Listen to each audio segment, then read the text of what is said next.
Merry Christmas, ladies. Meredith and I just wanted to get together and share some thoughts with you about Christmas this year.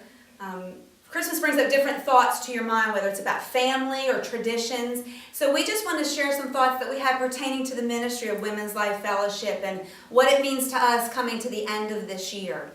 One of the things that I love most about Christmas is to just reflect on Emmanuel, which means, as I'm sure you all know, God with us.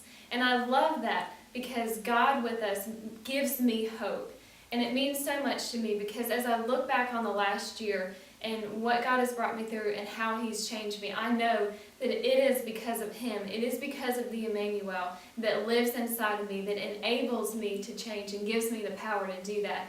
I'm giving a Bible to someone for Christmas this year, and I plan to write in one of the front covers that this is the only thing that I've ever found to keep me sane. And I truly believe that. And it is because the Emmanuel who lives inside of me, who gives me the power to change and equips me, and even with the women that we've been able to see this year, that it is so important that we have the Emmanuel. I was thinking about gifts at Christmas time, and I tend to be a very materialistic person, and that's something that the Lord's been working on me this year, and I've even seen some progress in that area.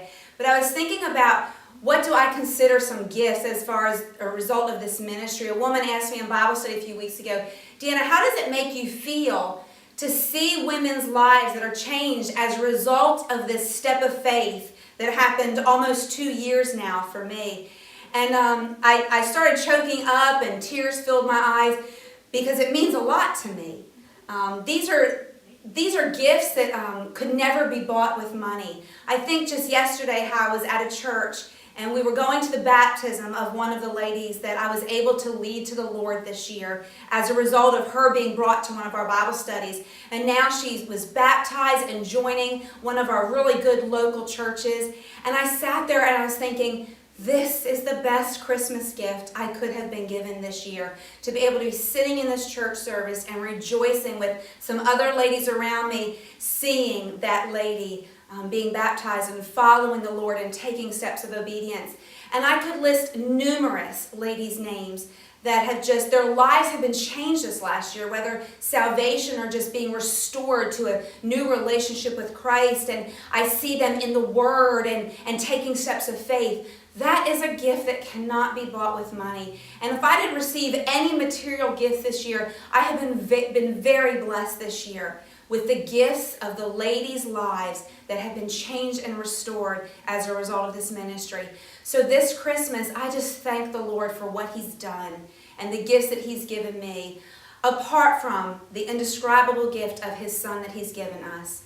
And so this year, think about some of the things that the Lord has given you as a gift. You may not receive a lot of material gifts this year. You may not have that. But think about what the Lord's done for you over this year and the gifts that He's given you that could not be bought with money. So we say again to you, Merry Christmas, ladies. We love you. We appreciate you. Thank you to those of you that support this ministry. Those of you that are out there praying for this ministry, please continue to do so. We have a great year ahead planned. We have a vision that we're going to be casting in the next year about steps we're going to be taking to get me some help over the next year so we can double our effectiveness in this community. So thank you very much, and once again, Merry Christmas.